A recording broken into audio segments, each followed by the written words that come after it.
Assalamualaikum warahmatullahi wabarakatuh. Salam sejahtera untuk kita semua. Shalom, Om Swastiastu, Namo Buddhaya, salam kebajikan. Perkenalkan, nama saya Ameliana Febrianti Talot. Saya mahasiswa dari Program Studi Pendidikan Bahasa dan Sastra Indonesia, Universitas Saweri Gading Makassar. Teman-temanku semuanya, pada kesempatan kali ini, saya akan memaparkan materi saya dengan judul Sastra Anak dan Psikologi Perkembangan untuk memenuhi tugas mata kuliah Sastra Anak. Langsung kita masuk saja ke materinya. Sastra anak sangat penting dalam pendidikan dan pengasuhan karena berperan dalam membentuk karakter, kepribadian, dan perkembangan psikologis anak. Melalui cerita, puisi, dan dongeng, sastra anak tidak hanya menghibur, tetapi juga mendidik dan menstimulasi aspek perkembangan kognitif, emosional, sosial, dan moral anak. Karya sastra anak yang baik dapat meningkatkan kemampuan berbahasa, empati, dan pengelolaan emosi. Namun, efektivitasnya bergantung pada kesesuaian dengan tahap perkembangan psikologis anak. Apa itu sastra anak? Sastra anak adalah karya sastra yang ditulis khusus untuk anak-anak dengan mempertimbangkan kemampuan kognitif mereka, dunia emosional mereka, bahasa yang mereka pahami, tema yang dekat dengan kehidupan mereka. Bedanya dengan sastra dewasa yaitu plot lebih sederhana dan jelas, bahasa lebih mudah dipahami, banyak ilustrasi terutama untuk anak kecil, pesan moral lebih eksplisit, tokoh lebih jelas baik vs jahat. Adapun jenis-jenis sastra anak, yaitu pertama, dongeng fairy tales, contohnya Cinderella, Snow White, Melin Kundang, mengajarkan baik versus jahat dan penuh unsur magis. Kedua, fabel. Fabel adalah cerita di mana tokoh utamanya adalah binatang yang berperilaku seperti manusia.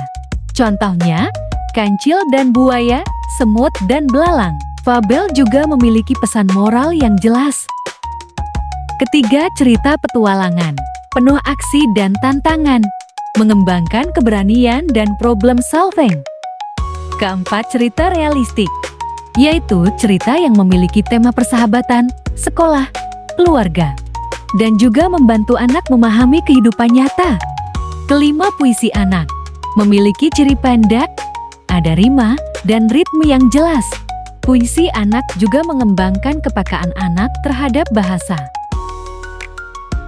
Teman-temanku semuanya, selanjutnya kita masuk ke psikologi perkembangan.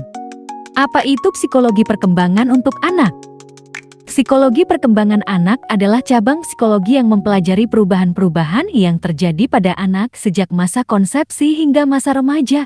Berbagai teori telah dikembangkan untuk menjelaskan bagaimana anak tumbuh dan berkembang.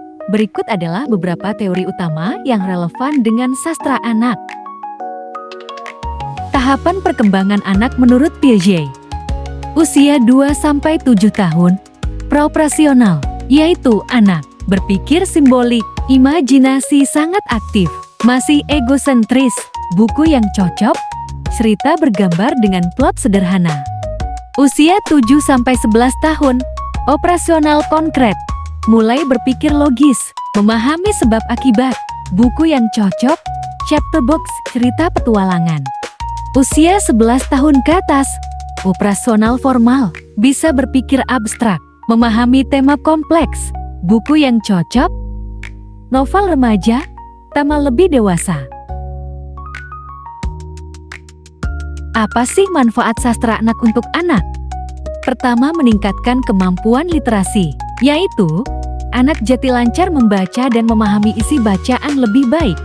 Kedua, memperkaya kosakata. Anak dapat mempelajari kata-kata baru dari cerita dan juga kemampuan bahasa meningkat. Ketiga, mengembangkan imajinasi dan kreativitas. Anak belajar membayangkan dan kreativitas dalam bermain meningkat. Keempat, mengembangkan empati. Anak belajar memahami perasaan orang lain dan bisa melihat dari sudut pandang berbeda. Kelima, memberikan model perilaku baik. Anak dapat menjadikan tokoh cerita jati role model dan anak juga belajar memecahkan masalah. Keenam, membantu bicara soal topik sensitif.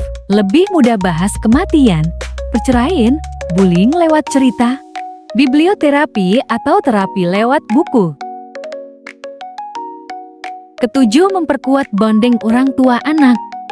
Membaca bersama quality time dan menciptakan memori indah. Kedelapan, meningkatkan konsentrasi, melatih fokus dan attention span, dan juga penting untuk pembelajaran. Kesembilan, mengembangkan critical thinking. Anak belajar menganalisis cerita dan mengevaluasi tindakan tokoh. Kesepuluh, memberikan hiburan dan kebahagiaan. Yang paling penting, anak suka membaca dan menjadi pembaca seumur hidup. Selanjutnya, kita masuk ke panduan memilih buku sesuai usia. Pertama, untuk bayi dan toddler usia 0-3 tahun.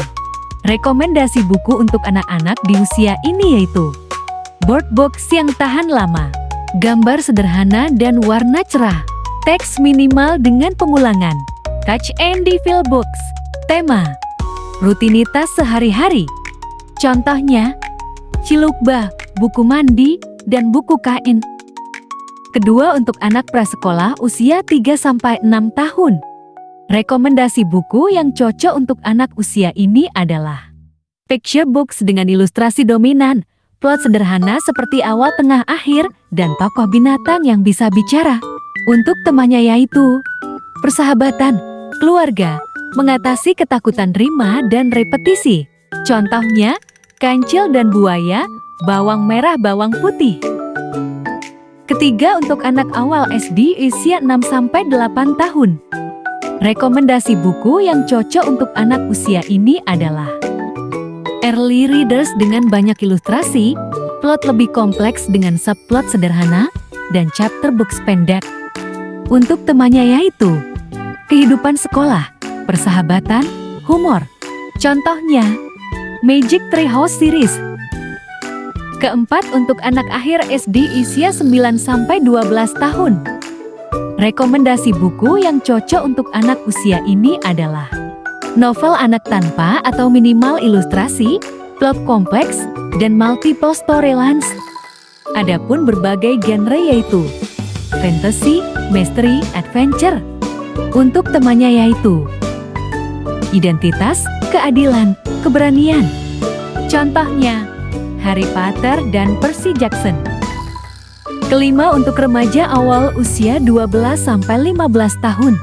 Rekomendasi buku untuk anak usia ini adalah Young Adult Literature. Tema mature yaitu identitas, cinta, isu sosial, karakter realistik dan kompleks, semua genre termasuk dystopian dan romance. Contohnya seperti The Hunger Games, Dylan. Hal-hal yang harus dihindari yaitu buku dengan stereotip negatif, terlalu menggurui preachy, konten tidak sesuai usia, kualitas tulisan buruk, konten yang terlalu menakutkan. Teman-temanku semuanya, kita sudah berada di akhir materi. Dengan demikian, dapat disimpulkan bahwa sastra anak dan psikologi perkembangan memiliki hubungan yang sangat erat dan saling mendukung. Investasi dalam sastra anak yang berkualitas adalah investasi dalam perkembangan optimal anak dan pembentukan generasi yang literat, berempati, dan berkarakter kuat. Demikianlah presentasi materi saya mengenai sastra anak dan psikologi perkembangan yang dapat saya sampaikan. Mohon maaf jika ada kekurangan atau kesalahan kata selama penyampaian. Sekali lagi, terima kasih banyak. Wassalamualaikum warahmatullahi wabarakatuh. Salam sejahtera untuk kita semua.